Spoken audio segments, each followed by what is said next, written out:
Fala pessoal, tudo bem? Então eu vou falar hoje aqui dessa revisão sistemática que saiu em 2019, aí, quase 4 anos, mas é muito mais no sentido de alguns achados da revisão sistemática, de acordo com o recorte da época, e do que a gente pode aprender como praticantes aí de machine learning, ciência de dados, e trazer uma reflexão a respeito de que como que a gente não pode tomar uma revisão sistemática ou o achado de uma revisão sistemática, por assim dizer, um resultado, digamos assim, que seria, digamos assim, um resultado cabal, pelo valor de face que devido a problemas metodológicos que a própria revisão sistemática pode embarcar, mas que às vezes os autores eles não fazem esse disclaimer, ou precisa de um pouco de atenção para entender como que aquele resultado qual que é a composição daquele resultado, né? Mas isso vai ficar mais claro um pouquinho mais pra frente, tá?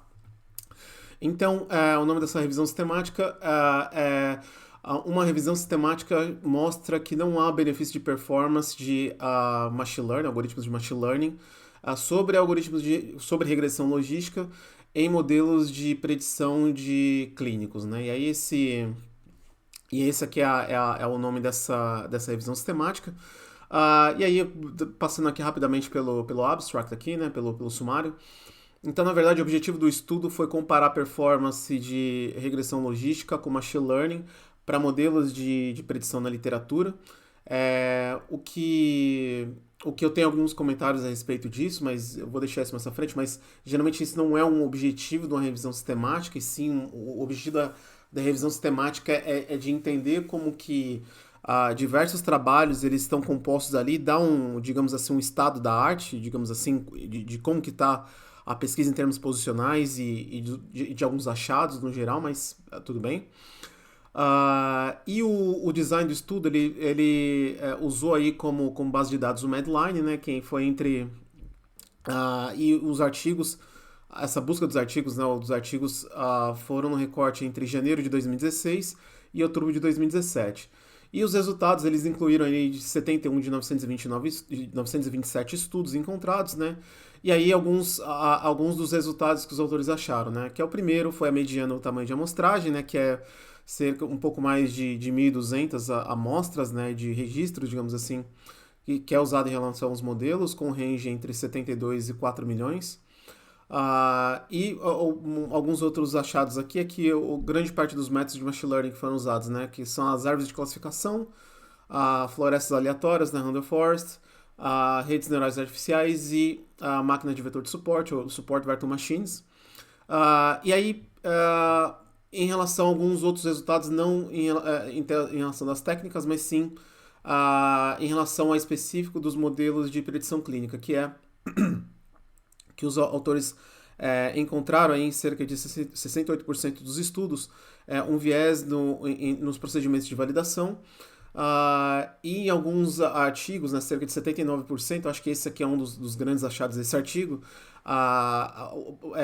nenhum tipo de procedimento de calibração foi feito em nenhum desses estudos. Né? E aí eles colocaram aqui uma diferença entre o logit da área embaixo da curva na comparação entre regressão logística e machine learning, que na verdade essa diferença foi de zero, né, da área embaixo da curva. E em algumas situações nos quais poderia ter um risco alto de viés, né, de viés sistemático, os algoritmos de machine learning mostraram aí um melhor desempenho, né? E aí uma conclusão que os autores colocam aqui é que melhorias na metodologia e na forma de reporte desses resultados são necessários para fazer uma comparação desses algoritmos. Né? Então, lendo essa revisão sistemática, o sumário, né, a gente pode entender que os autores eles compararam cada um desses estudos e os autores, eles, apesar do título em si, né, ele tem uma afirmação forte aqui de não ter um benefício de performance de regressão logística contra machine learning, né? Então a revisão sistemática tá assegurando isso. Na verdade, os autores aqui, eles, não vou falar que é contraditório, mas é uma coisa que não soa, digamos assim, consistente, né? Porque digamos assim, essa afirmação do título, ela é somente possível por conta dos problemas relacionados nos resultados e na conclusão que os autores chegam aqui, que há problemas de calibração, de procedimento de validação, e que a metodologia tem que melhorar, né? Então, a gente vai ver isso de uma forma mais clara ao decorrer do artigo aqui. Então, como sempre, eu não vou passar aqui pela introdução, nem nenhum tipo de revisão. E aí os materiais e métodos que os autores acharam, né? Então eles fizeram essa busca no Medline em 8 de agosto de 2017. E aí eles fizeram um extrato de artigos entre janeiro de 2016 e agosto de 2017. O que é uma janela relativamente pequena para uma revisão sistemática, geralmente não geralmente, né, mas isso depende do protocolo de cada instituto para fazer esse tipo ou de departamento para fazer uma revisão sistemática, mas uma boa prática é entender como que a literatura se desenvolve, pelo menos nos últimos 5 anos, né? Mas isso é uma variação que pode variar de um lugar para o outro, mas um recorte de um ano e meio na literatura e ainda assim, sem nenhum tipo de explicação do porquê não foi 17 ou foi 16, por exemplo, parece meio estranho, mas como a gente está lendo esse artigo aqui em 2023, né, obviamente o processo de revisão ele pode demorar um tempo, então a gente tem que ser um pouco mais compreensivo nesse caso aqui de que esse recorte ele é significativo, né, mas esse é um ponto de que ok, talvez nos dias de hoje, em 2023, esse recorte poderia trazer, obviamente, um volume muito maior de artigos, mas com resultados que podem não ser tão óbvios assim, né, em relação à metodologia. E seguindo em frente, né, e aí os autores trazem aqui um segundo ponto, né, em relação ao procedimento de extração dos dados e o risco de viés, né? E aí os autores eles identificam aqui 5 sinais, né, de acordo com a leitura que eles usaram nos artigos, 5 sinais ali que podem indicar um risco potencial de viés, né, de viés sistemáticos que podem ocorrer em cada um desses artigos revisados, né? Que é não claro ou procedimento de validação enviesado em relação ao desempenho do modelo. A diferença se o procedimento de seleção de variáveis foi feito de maneira data-driven, né? Antes aí, obviamente, de aplicar os algoritmos de machine learning ou a regressão logística. Então, se não foi alguma coisa ad hoc ou se foi uma coisa cherry-picked ali, por assim dizer, os autores meio que só viram as variáveis, fizeram um monte de testes, por exemplo, os autores fazem um monte de testes de significância estatística e de repente eles chegam num conjunto de dados, por exemplo, que favorecem machine learning, por assim dizer, ou regressão logística, mas o fato desse pré-processamento, digamos assim, ele gera um viés que pode dar um sucesso para um modelo ou para o outro, né? A diferença em relação ao manuseio ali de variáveis contínuas, o terceiro ponto, né? A diferença de manuseio em relação a variáveis contínuas antes de aplicar nos algoritmos de machine learning e de regressão logística. Isso aqui é extremamente sensível, por exemplo, para redes neurais artificiais, né? Que dependendo se tiver algum tipo de problema de escala ou até mesmo de precisão, digamos assim, o modelo ele pode não convergir muito bem. Diferentes preditores, né, diferentes colunas consideradas para os algoritmos de regressão logística e machine learning. E se as condições para trabalhar os dados desbalanceados foram usados, seja unicamente por algoritmo de regressão logística ou por algoritmo de machine learning, né? Então, todas essas questões aqui são questões que podem influenciar diretamente no desempenho do modelo de machine learning. Esses aqui são os vieses que a gente chama de vieses sistemáticos, né? Que podem acontecer, problemas de metodologia propriamente ditos, né? Que isso aqui são fontes de preocupação reais, até mesmo para a gente que é praticante de machine learning, data science, de procedimentos que podem acontecer que, de repente, a gente tem um modelo que tem um desempenho muito bom, mas ele tem um desempenho muito bom por conta de um atributo de feature engineering que foi muito bem feito, ou por conta de aspectos de multicolinearidade que estão ali naquela base de dados ali, que vai dar um desempenho extra para o modelo, ou de repente um overfitting, etc, etc, etc. Né?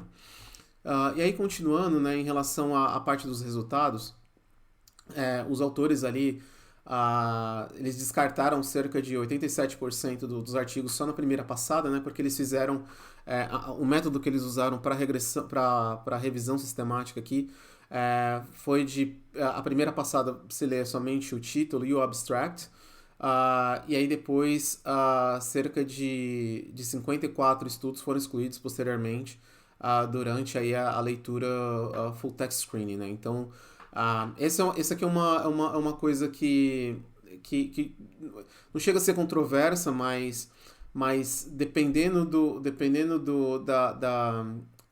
ramo, da parte da literatura que uma revisão sistemática ela é feita, por exemplo, há de se ter uma necessidade de todos os artigos que sejam lidos na íntegra, né? Então é por isso que acho que isso acontece bastante na área médica, de revisões sistemáticas que tem, por exemplo, 15, 16 autores, por exemplo, às vezes para escanear quase 2.000 artigos, 3.000 artigos, né? Porque isso demanda nesse tipo de área, né? Mas aqui nesse caso aqui os autores eles descartaram, ficaram cerca de 13% dos artigos somente lendo o título abstract, né? Mas isso aqui é uma característica, não é um problema metodológico em si, mas sim uma característica do artigo, né? E aí os domínios principais que eles encontraram foram de oncologia e de cardiovascular, né?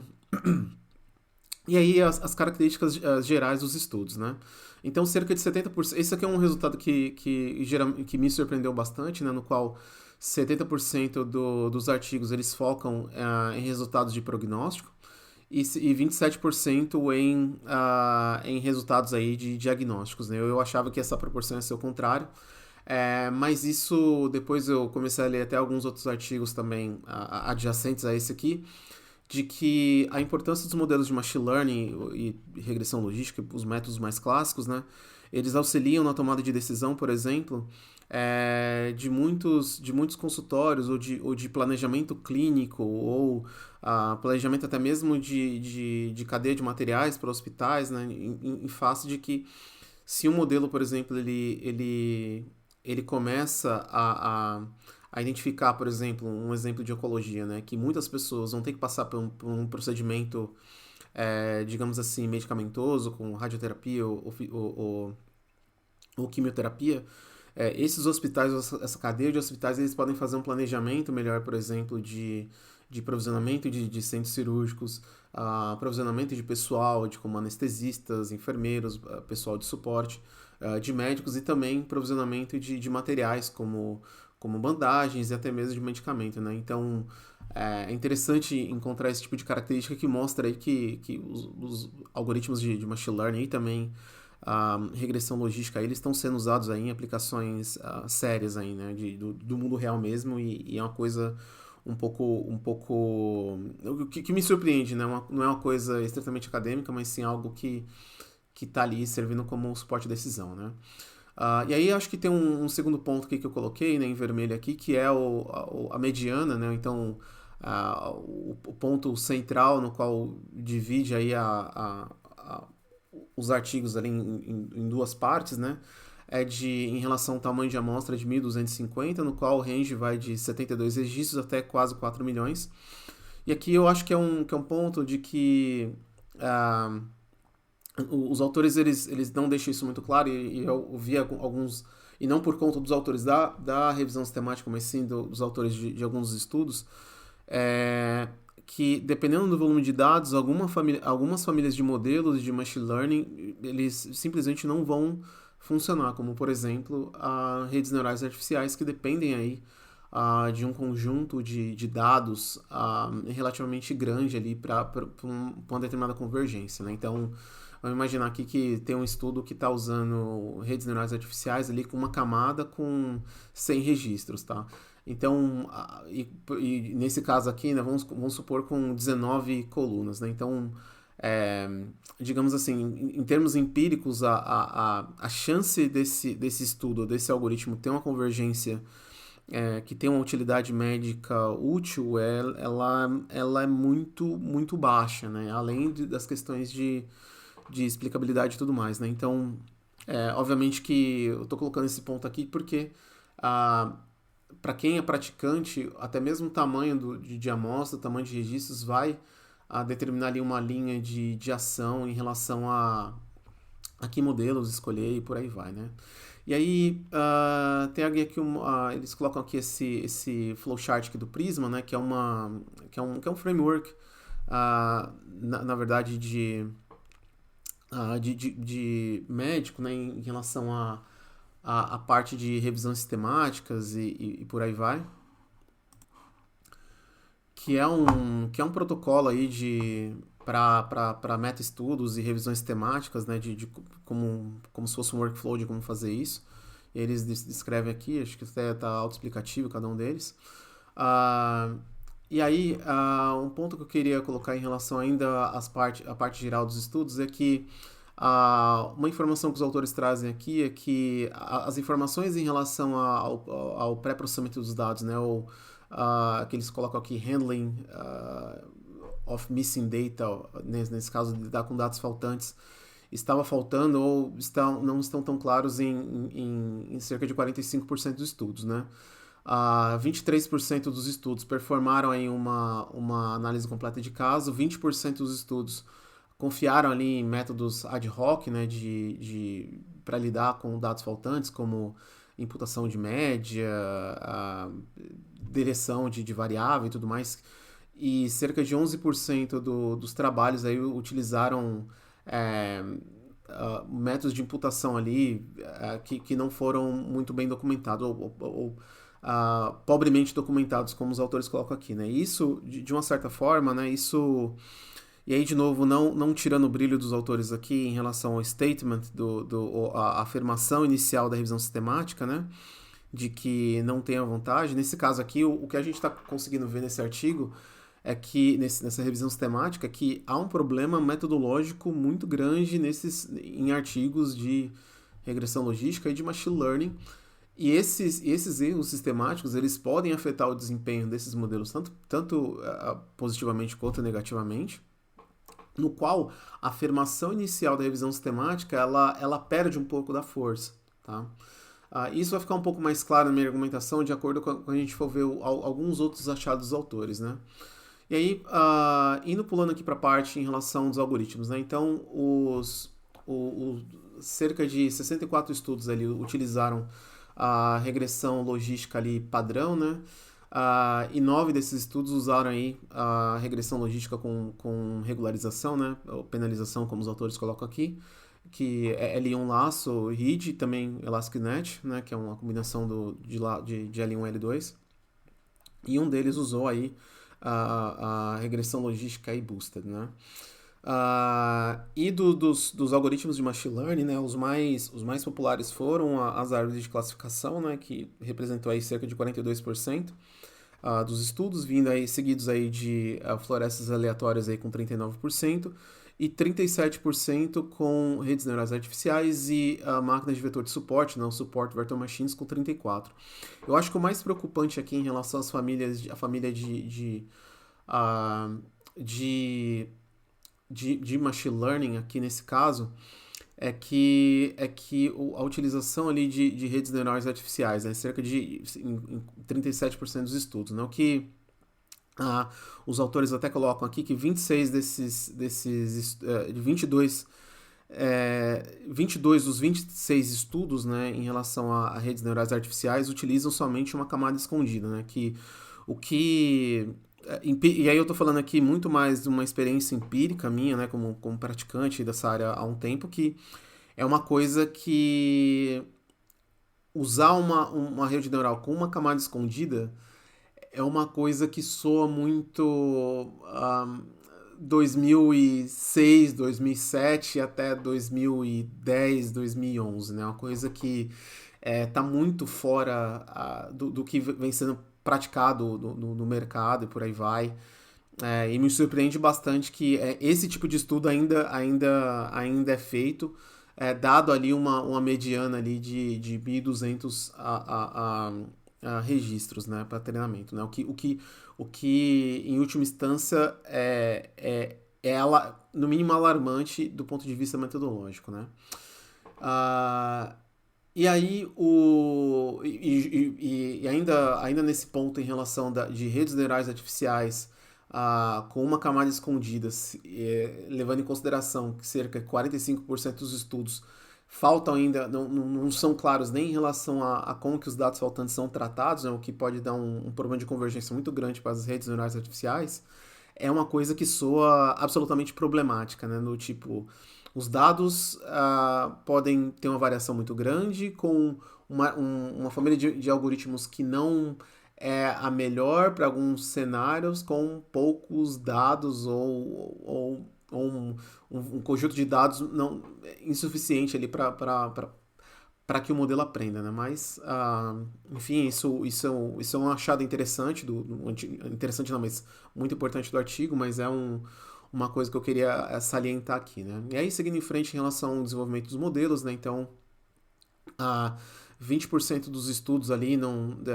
que em relação ao algoritmo escolhido, né, não foi claro como que as variáveis contínuas foram contratadas em relação ao desenvolvimento dos modelos, o que já é problemático, né?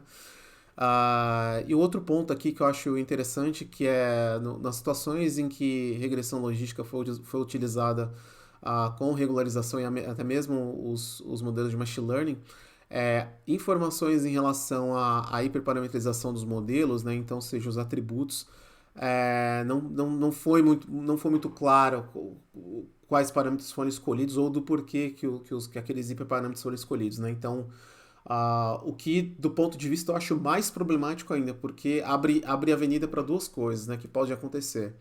Ou os autores confiaram em um determinado set de parâmetros que funcionou para o problema deles, eles fizeram cherry picking e colocaram um resultado satisfatório, por exemplo, um resultado positivo, ou os autores ali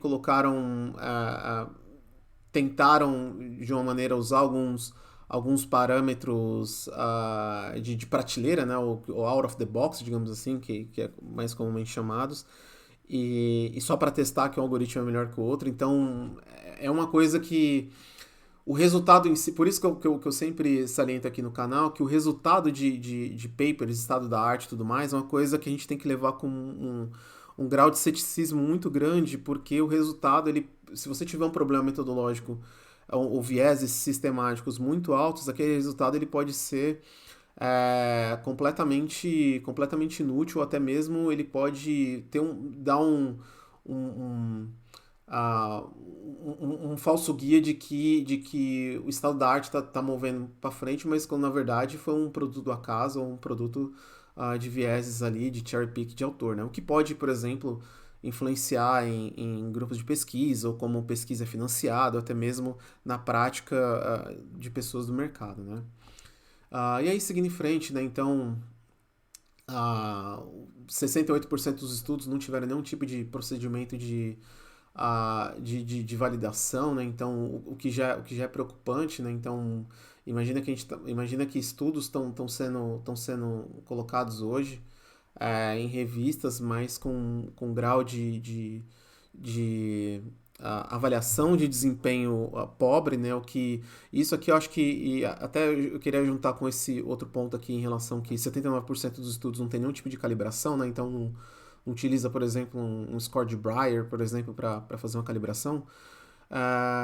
E 1% apenas dos estudos aqui tem uma informação em relação a utilidade clínica do modelo, né? Então, o que eu quero dizer com esses três parágrafos, com esses três highlights que eu coloquei aqui, que um outro problema que eu vejo, que não está escrito aqui na revisão sistemática, mas é uma coisa que eu consigo perceber aqui, é que, nesse caso, os editores e os revisores dessas revistas que estão aprovando esses artigos não têm podem não ter uma qualificação suficiente em relação aos protocolos de modelagem para modelos clínicos, né, digamos assim.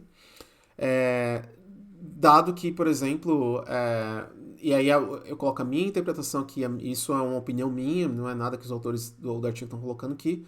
Por exemplo, são situações que em outras áreas do conhecimento, como a engenharia, ou como, por exemplo, de análise de sobrevivência, por exemplo, de estudos clínicos que usam análise de sobrevivência, se você não tiver procedimento de calibração ou de validação, já é desk rejection, né? Então, o desk rejection que nada mais é do que quando o editor fala assim, cara, o seu trabalho não preenche esses requisitos mínimos aqui, eu não vou nem mandar para os revisores, né? Então, o que significa aqui que o que esse artigo traz, ele tá gritando aqui, na verdade, ele não fala diretamente, mas ele grita em silêncio, digamos assim, é que, de uma certa maneira, uh, há um problema aí nessas salvaguardas de qualidade em relação às editorias dessas revistas onde esses artigos estão sendo publicados e também desconhecimento dos revisores que estão deixando isso passar, né? Ou que não estão sendo críticos o suficiente com esses artigos, né? E aí, partindo para a parte final, né? Então eles fazem uma comparação em relação à regressão logística e machine learning, né? No caso que quando existem alguns riscos de vieses sistemáticos, os modelos de machine learning performam melhor. E isso vai ficar um pouco mais claro em relação em um gráfico que a gente vai ver posteriormente, né? E aqui, nesse caso aqui, a porcentagem dos estudos e o item de viés, né? Então, a gente nota aqui que os procedimentos de validação aqui, deixa eu até pegar minha canetinha aqui de desenhar, são os mais problemáticos, por assim dizer, né? No qual cerca aí de um pouco mais aí de 25% aí dos estudos aí, eu acho quase 30% dos estudos não tem nenhum tipo de procedimento de validação. E aí até mesmo aqui uma coisa que eu acho surpreendente é que pouquíssimos artigos ali não trouxeram algum tipo de trabalho de balanceamento de variáveis, né? E aí, partindo aqui para a discussão dos autores, né? Então, o que os autores dessa revisão sistemática trazem aqui, né? O que eles falam, né, em relação à discussão? É que o reporte da metodologia e dos achados são geralmente incompletos e não claros, e os procedimentos de validação do modelo são geralmente pobres, né? A calibração do risco das predições geralmente são examinadas, né?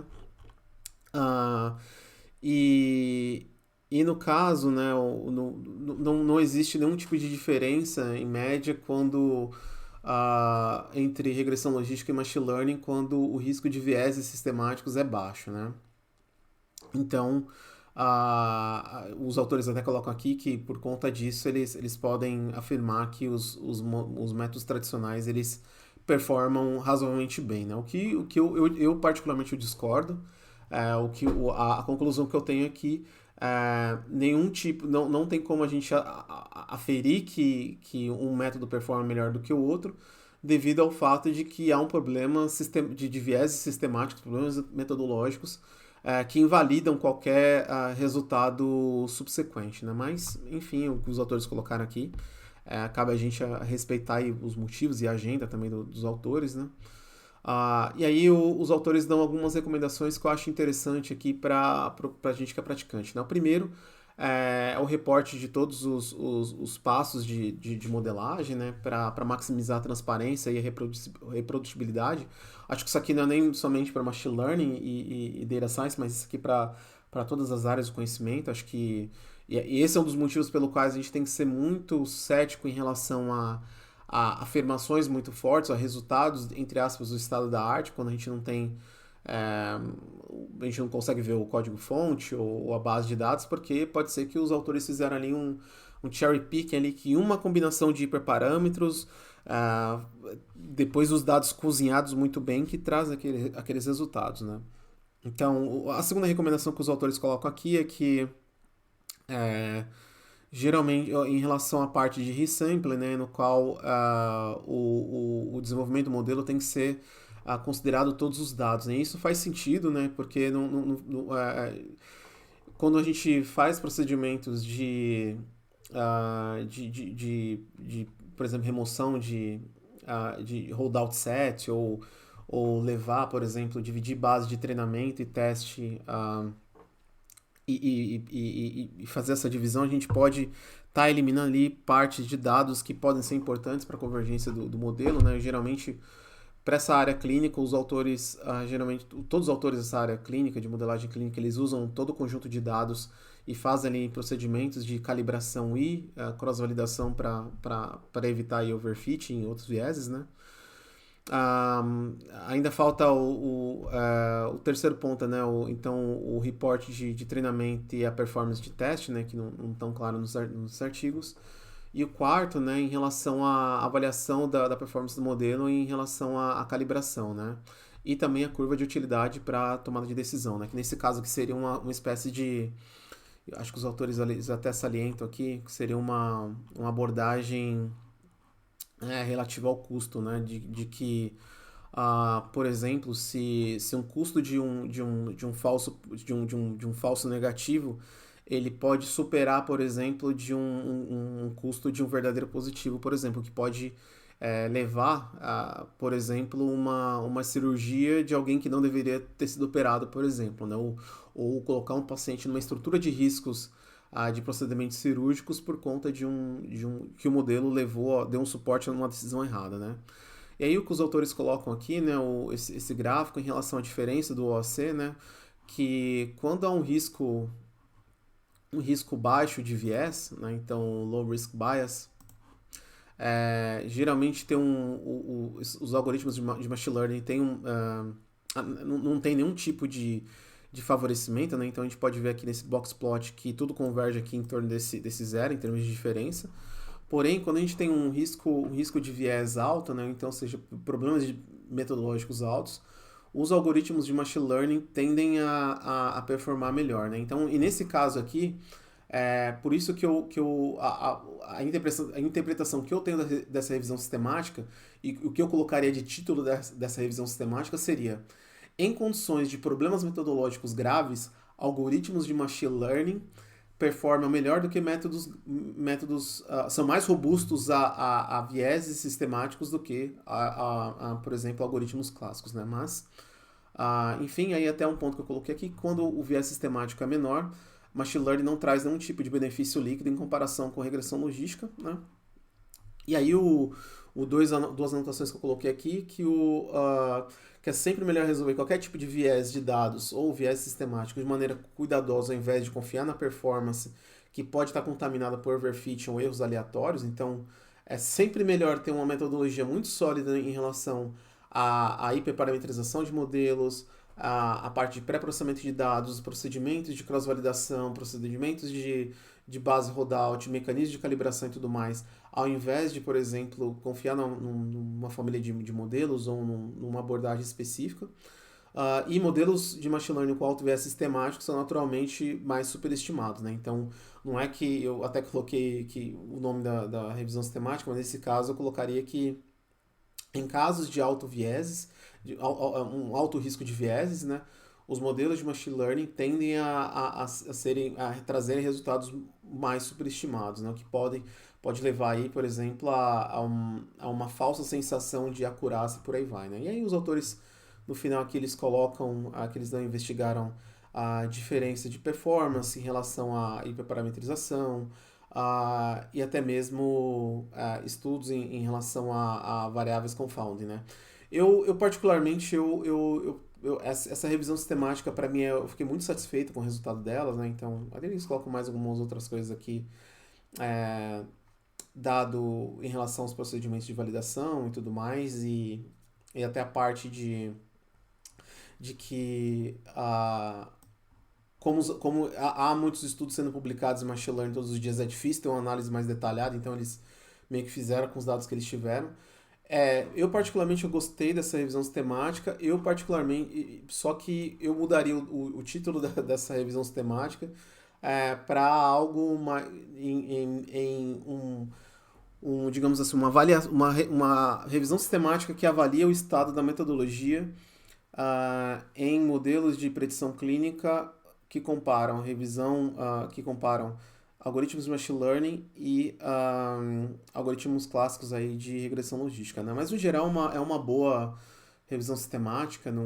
Os autores eles têm um viés. Esse grupo de estudos aqui é um grupo de bioestatística, então eles têm esse viés pró-modelos clássicos, né? Então até por isso eu penso que eles foi o motivo que eles colocaram esse título aqui, mas no final do dia eu acho que o maior takeaway aqui, né, o que a gente leva para casa aqui no final do dia, é muito mais de que esses problemas de avaliação, de problemas metodológicos que podem contaminar um resultado, eles são importantes e é o que a gente tem que levar para a nossa prática aqui. Então, seja, é, ser mais cuidadoso aí com procedimentos de calibração, ter um detalhe maior em relação aos procedimentos de pré-processing, por exemplo, é, colocar aí, seja um log, ou seja, ter um experiment tracking, né, ou seja, um tracking de experimentos ali razoável em relação a entender como os hiperparâmetros em relação à família de modelos levam a convergência do algoritmo. Então, tudo isso é uma coisa que a gente pode absorver dessa revisão sistemática aqui, e muito menos da parte dessa que a gente chama em inglês aqui de flame war, né, de a guerra de lança-chamas em relação a machine learning e regressão logística. Tá certo, pessoal? Então é isso pelo vídeo de hoje e até mais.